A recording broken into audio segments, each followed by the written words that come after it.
guys, so it's been a while din na hindi ako nagpag-upload ng videos ko kasi I've been doing some things. Past few months kasi I started business, mobile coffee shop. And also, papakita ko sa inyo what it's like being 27 because I just turned 27. Like, kagaya mo rin siguro. Just trying to do everything what it takes to get that freedom that we want, you know. So I'll just show you guys yung daily routine ng isang vlogger. Just trying to make it. Let's go, let's go.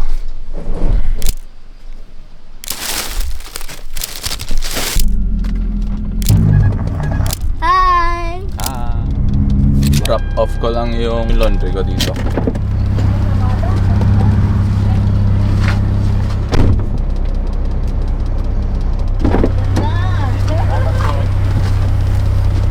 Nice car daw, sabi ni auntie. I think first time nila ako makita dito sa laundry shop nila. But let's go. May nabol tayo.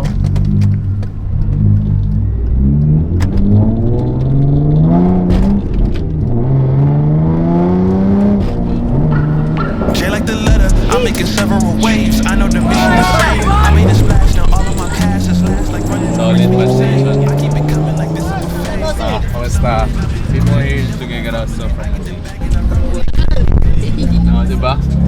Bro, so friendly, bro. Ayan, nandiyan na tayo. Bibili ng cilantro. Alam mo ba? Research lang natin. Uy!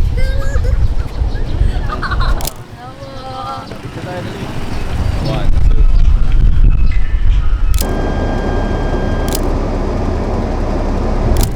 So it's my mom. Gusto bentahan nyo kahapon. Okay naman ma. Kahapon, Mad Coffee, medyo okay. Yung Mad California Hot Dogs, medyo slow. Pero medyo babawi kami ngayon. Kasi Wednesday na ngayon? Monday nag-open ba tayo nun? Hindi. Ay, gano'n? Saturday tayo nag-open. Okay. Saturday ang nag-open. Tapos Sunday, Monday wala. So, ayun. Benta kami ulit ngayon. It was hard, pero we're trying. Punta kayo din mga... Ngayon ba? Hindi, next week. Pero punta sige. ka mamaya doon. Sige, tol. Details. Thank you. Si Pong Spre, one of the current enthusiasts dito sa Tuguegarao. He's trying to ask for maybe promotions business nila. So, ayun, we might do something maybe next week regarding that collaboration. Vlog. Wala. Lugi. Hingin sila ng sticker. Bro, I have to start printing a lot of stickers, bro. Bumalik muna tayo dito sa my HQ para ma-prepare at makat na rin yung mga gulay natin. So, balik ako sa computer ko, doing some research or nanonood lang ng YouTube videos. Pero it's not just watching videos, you know. These are the videos na makakapag-build or makakapag-upscale pa sa personal brand ko or anything about making videos. Maybe mag-transfer muna ako ng mga video files ko habang mag-charge ako ngayon kasi it's low battery na. Yeah, I'll see you guys in a bit. GR nag-prepare na siya ng onions. Kain na muna tayo. Go! Let's go na. Kain muna kami. 120 lang. 120 lang sa'yo. I wanna talk about what happened sa past few months ko. Ayun nga, I started business and hindi ko na masyadong naalagaan yung paggagawa ko ng videos and stuff.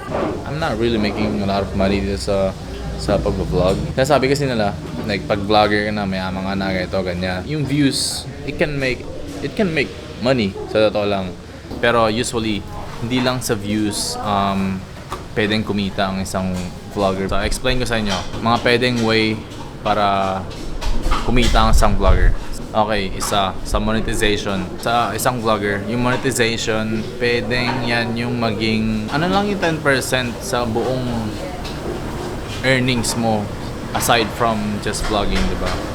So that's only 10% sa buong parang kinikita ng isang vlogger. Pangalawa, pwede ka pang kumita sa pagpropromote. That's second biggest also na way para kumita ang isang vlogger. So sa pag-promote ng business, ganito, ganyan, products, you can make a lot of money also by promotion, by promoting businesses. That can make up to 30% or maybe more kung yun lang talaga ang ginagawa niya sa page nila. Third way is similar siya dun sa promoting, pero if you're selling something na brand mo or personal brand, yeah, you can make a lot of money by just making videos out of it din, di ba?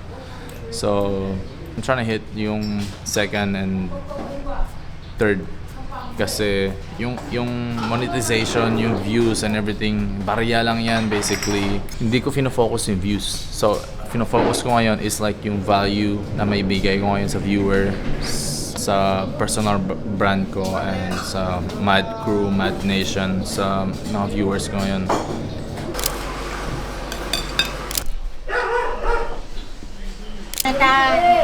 Hindi, awan mo yan.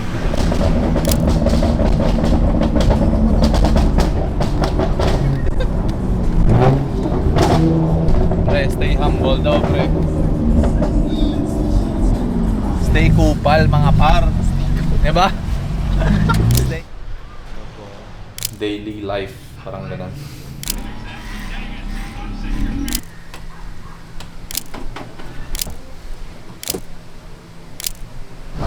So usually guys, I drop off the Mad Coffee Grounds or 4. Bili kami ng ice and then bili ng gas. So that's like everyday cycle yan na binibili namin.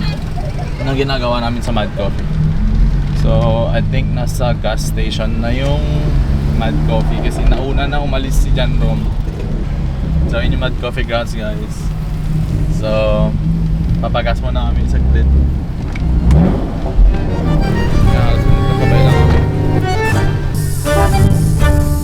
Yo he encontrado en tu pelo de negra noche de luz y miel.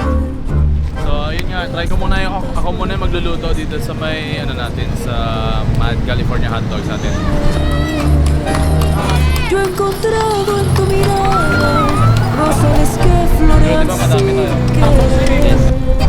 Ilan? Doon na lang sa barista para masulat yung order. 5, 6, 7, 8 pending order. Open na. Adornas la vida con tu caminar. Arrancas de mi pecho miradas que no puedo ni quiero. Alright guys, that's like how many orders? 5, 6, 7, 8, 9?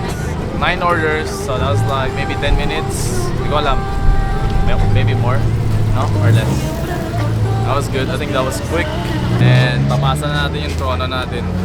So if you just wanna hang out here with your friends, chill lang tayo With the dito. world on my back, had to drop my own ego. Problems at the crib, we couldn't fix at Home Depot. That was on tilt, moms off the vino.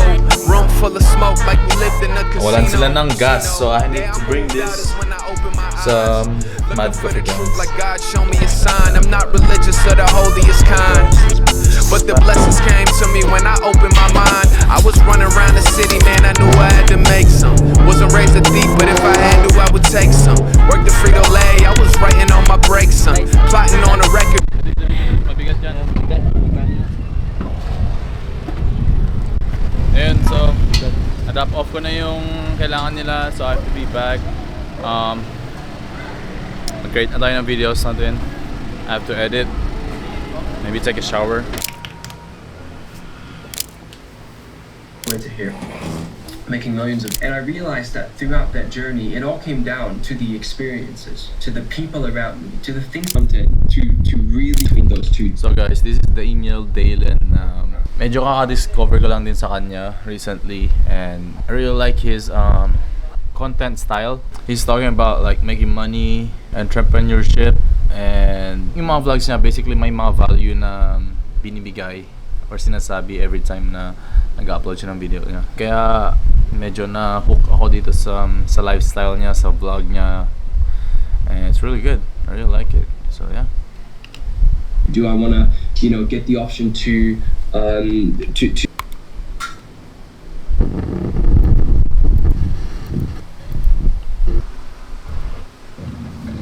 10 PM na, so punta na muna kami dun. We're gonna pick up Mad Coffee Grounds and yun na, iuwi na. Okay, let's go. Pwede ba, Aldogs? Aldogs, Wala na. Guys, NPB boys.